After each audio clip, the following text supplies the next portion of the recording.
ଜୟ ଜଗନ୍ନାଥ। ଦର୍ଶକ ବନ୍ଧୁ, ଆଜିର ପ୍ରଥମ ପ୍ରଶ୍ନଟି ହେଉଛି ଓଡ଼ିଶାର ଜାତୀୟ ପଶୁର ନାମ କ'ଣ? ଅପସନ୍ ଏ ବାଘ, ଅପସନ୍ ବି ହାତୀ, ଅପସନ୍ ସି ଗାଈ, ଅପସନ୍ ଡି ସମ୍ବର।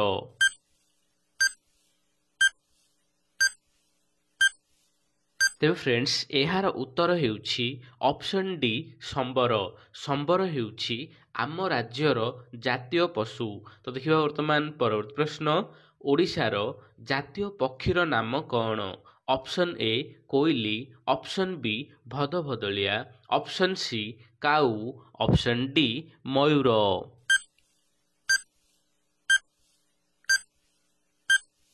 ତେବେ ଫ୍ରେଣ୍ଡସ୍, ଏହାର ଉତ୍ତର ହେଉଛି ଅପସନ୍ ବି ଭଦଭଦଳିଆ। ତେବେ ଭଦଭଦଳିଆକୁ ଇଂରାଜୀରେ ଇଣ୍ଡିଆନ୍ ରୋଲର ବୋଲି ବି କୁହାଯାଏ। ଏହା ଯାହାକି ଆମ ରାଜ୍ୟର ଜାତୀୟ ପକ୍ଷୀ। ତ ଦେଖିବା ବର୍ତ୍ତମାନ ପରବର୍ତ୍ତୀ ପ୍ରଶ୍ନ।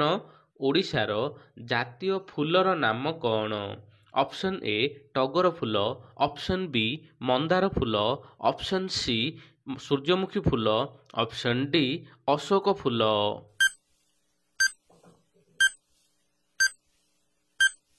ତେବେ ଫ୍ରେଣ୍ଡସ୍, ଏହାର ଉତ୍ତର ହେଉଛି ଅପସନ୍ ଡି ଅଶୋକ ଫୁଲ। ଅଶୋକ ଫୁଲ ହେଉଛି ଆମ ରାଜ୍ୟର ଜାତୀୟ ଫୁଲ। ଦେଖିବା ବର୍ତ୍ତମାନ ପରବର୍ତ୍ତୀ ପ୍ରଶ୍ନ।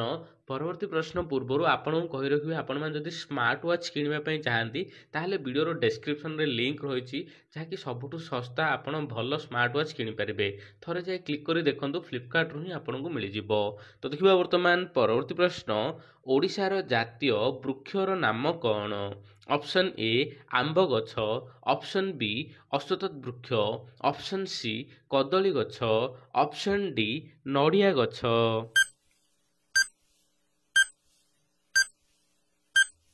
ତେବେ ଫ୍ରେଣ୍ଡସ୍, ଏହାର ଉତ୍ତର ହେଉଛି ଅପସନ୍ ବି ଅଶ୍ୱତଥ ବୃକ୍ଷ।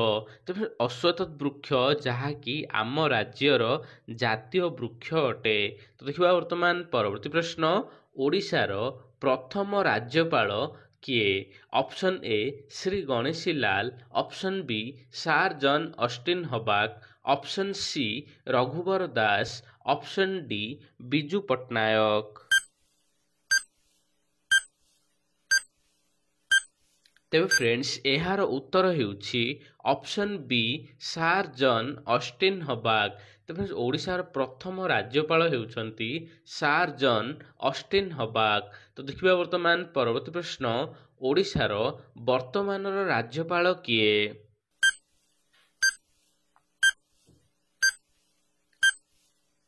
ତେବେ ଫ୍ରେଣ୍ଡସ୍, ଏହାର ଉତ୍ତର ହେଉଛି ଅପସନ୍ ସି ରଘୁବର ଦାସ। ତେବେ ଯାହାକି ରଘୁବର ଦାସ ବର୍ତ୍ତମାନ ଆମ ରାଜ୍ୟର ରାଜ୍ୟପାଳ ଅଛନ୍ତି। ତ ଦେଖିବା ବର୍ତ୍ତମାନ ପରବର୍ତ୍ତୀ ପ୍ରଶ୍ନ। କେଉଁ କେଉଁ ରାଜ୍ୟ ସହିତ ଓଡ଼ିଶାର ସୀମା ଲାଗି ରହିଛି? Option A Chhattisgarh Jharkhand, option B Paschimbanga Andhra Pradesh, option C Telangana Tamil Nadu, option D A and B.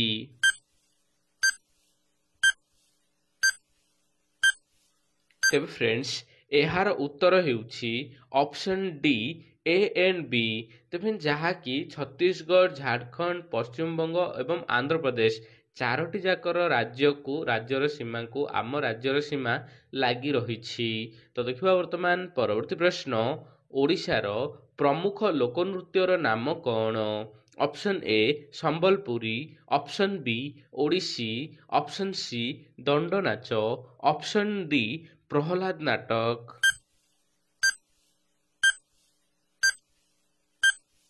ତେବେ ଫ୍ରେଣ୍ଡସ୍, ଏହାର ଉତ୍ତର ହେଉଛି ଅପସନ୍ ବି ଓଡ଼ିଶୀ ନୃତ୍ୟ।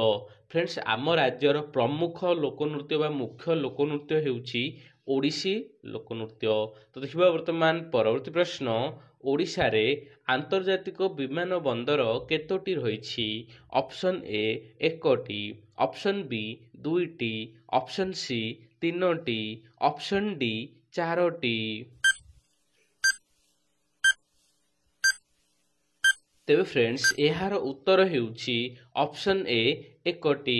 ଫ୍ରେଣ୍ଡସ୍, ଆମ ରାଜ୍ୟରେ ଗୋଟିଏ ହିଁ ଇଣ୍ଟରନ୍ୟାସନାଲ୍ ବିମାନ ବନ୍ଦର ବା ଇଣ୍ଟରନ୍ୟାସନାଲ୍ ଏୟାରପୋର୍ଟ ରହିଛି, ଯାହାକି ଆମର ବିଜୁ ପଟ୍ଟନାୟକ ଇଣ୍ଟରନ୍ୟାସନାଲ୍ ଏୟାରପୋର୍ଟ ଯାହାକି ଭୁବନେଶ୍ୱରରେ ହିଁ ରହିଛି। ମାନେ ଆମ ରାଜ୍ୟରୁ ଡାଇରେକ୍ଟ ଅଲଗା ଦେଶକୁ ଫ୍ଲାଇଟ୍ ରହିଛି, ଯେଉଁଟାକି ଆମର ଖାଲି ଭୁବନେଶ୍ୱରରେ ହିଁ ଗୋଟିଏ ହିଁ ରହିଛି।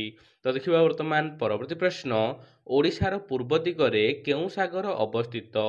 ଅପସନ୍ ଏ ଆରବ ସାଗର, ଅପସନ୍ ବି କାସ୍ପିଆନ୍ ସାଗର, ଅପସନ୍ ସି ବଙ୍ଗୋପସାଗର, ଅପସନ୍ ଡି ଭାରତ ମହାସାଗର। ତ ଫ୍ରେଣ୍ଡସ୍ ଏହି ପ୍ରଶ୍ନର ଉତ୍ତରଟି ଆପଣ ଏହି ଭିଡ଼ିଓର କମେଣ୍ଟରେ ଦେବେ। ଭିଡ଼ିଓ ଯଦି ଭଲ ଲାଗେ ତ ଭିଡ଼ିଓକୁ ଲାଇକ୍ କରିବା ସହିତ ଚ୍ୟାନେଲଟିକୁ ସବସ୍କ୍ରାଇବ୍ କରିବେ। ଜୟ ଜଗନ୍ନାଥ।